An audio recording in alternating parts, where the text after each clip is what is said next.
Je voulais vous parler d'un exemple d'hypnose régressive que je me suis faite moi-même. Et puis parfois je me fais aider et donc on est deux thérapeutes à travailler ensemble pour être mieux guidés parce que parfois je ne vois pas tout puisque ce sont mes propres peurs et mes propres rancœurs. Enfin, toutes les souffrances qu'on peut avoir, c'est pourquoi on a du mal à aller voir nos parties souffrantes. Parce qu'on n'a pas envie de souffrir, c'est une logique même. Et on a peur de se voir en face. Et je trouve que l'humain, comment dire, il a la facilité en fait de se mettre dans un déni ou de ne pas vouloir voir les choses. Voilà, ça c'est toujours le mental qui te pousse à aller vivre les choses, comme je disais, à contre-courant de qui tu es réellement. Donc j'en ai plein d'exemples d'hypnose régressive parce que je pense que c'est important que je vous explique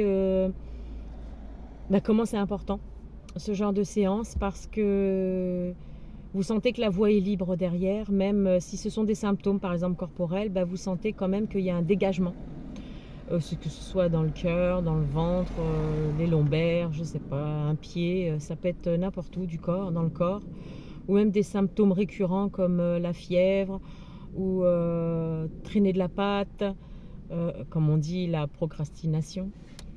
Ça peut être tout plein de choses en fait où vous comprenez pas pourquoi vous vivez des situations complexes où ça va pas dans votre sens et voilà, il y a des nœuds partout et surtout dans le relationnel aussi. Voilà.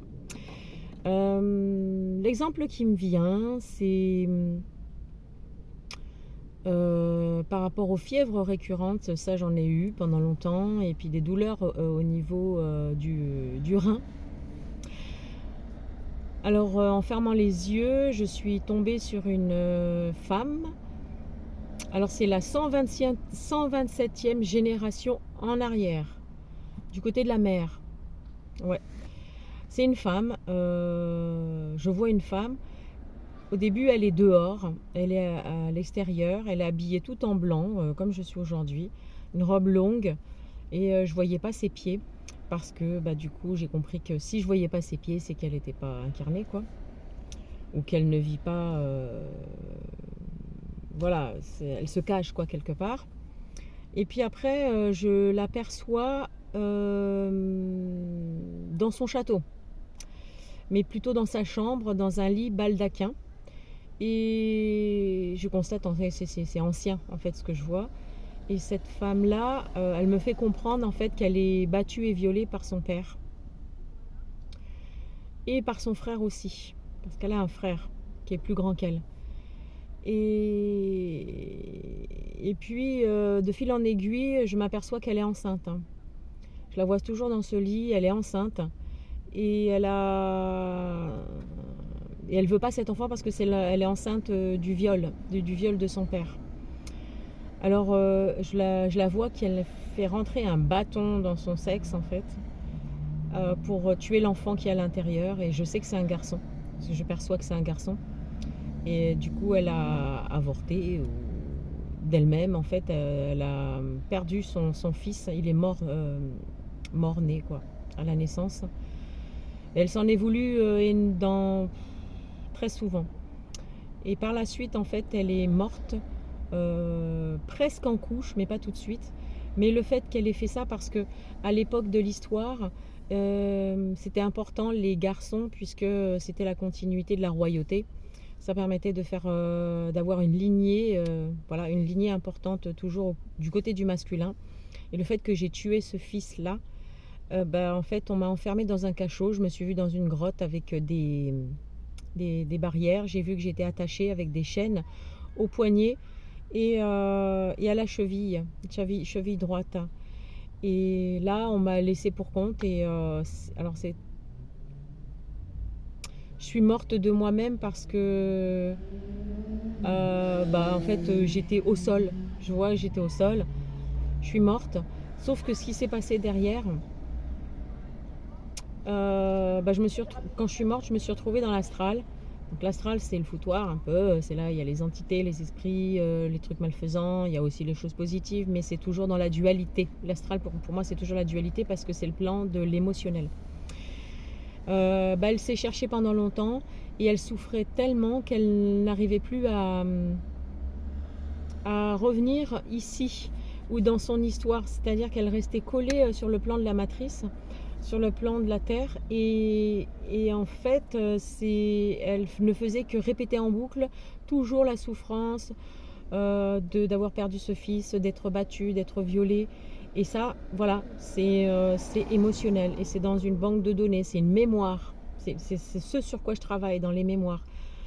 Ça restait là, en attente d'être récupéré.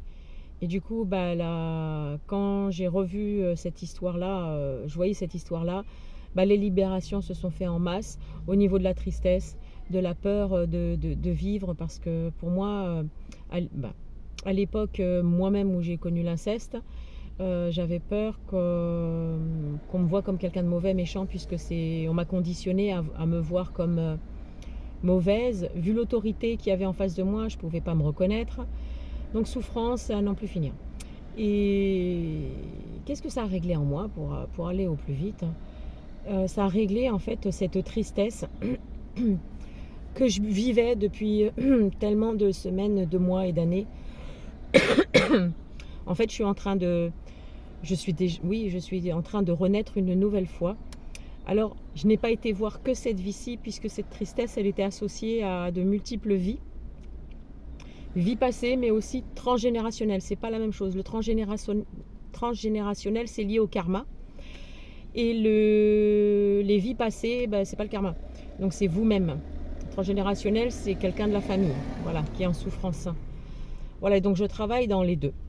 Et du coup, grâce à ça, je libère plein de symptômes, plein de souffrances, et je me donne le droit de vivre surtout. C'est ça, en fait, c'est parce que tous ces conditionnements, c'est pour vous s'enfermer encore de plus en plus avec des schémas à l'intérieur de votre psyché et l'émotionnel aussi, où vous dites, même que ce soit inconscient, vous dites ouais, mais j'en ai marre de cette vie parce que c'est toujours la même chose. Quoi que je fasse, quoi que je dise, dans toutes mes relations, on me dit toujours la même chose, que j'y arriverai pas, et patati et patata, on n'en finit plus. Et aussi, ça explique les relations mère-fille, beaucoup les relations mère-fille, pourquoi ça coince à tel endroit. Ça explique aussi les relations que vous avez avec vos enfants, que ce soit une fille ou un garçon, la place que vos enfants ont pris, et vous-même, qu'est-ce que vous avez vécu pendant la grossesse, ce que vous ressentiez dans le ventre, parce que comme vous le savez, on transmet par le liquide amniotique, par le placenta, l'enfant, le fœtus, le bébé, en fait il sent l'émotionnel de la mère, et à la naissance et bien après il croit que ça vient de lui, en fait, ce qu'il ressent, alors qu'il a vécu tout ce que sa mère vivait. Voilà. Après, concernant les pères, c'est pareil. Si le père... En fait, tout ce que je dis là, c'est pas pour faire des reproches à la famille. C'est juste la transmission. C'est vous, comment vous avez perçu votre vie au quotidien. Comment vous vous êtes débattu avec ça. Comment vous avez peut-être surrajouté à votre histoire. C'est vous et vous-même, en fait. C'est pas pour se plaindre auprès du père, de la mère. Toi, t'es comme ci, toi, t'es comme ça. Bien que après vous pouvez régler vos comptes si vous le voulez, mais sachez que c'est pas comme ça qu'on se libère véritablement. Pour moi, c'est de l'intérieur. Donc quand vous reconnaissez la souffrance que vous avez pu porter en portant l'histoire familiale, c'est ainsi que vous le libérez. D'où l'hypnose régressive, d'où les soins énergétiques que je propose.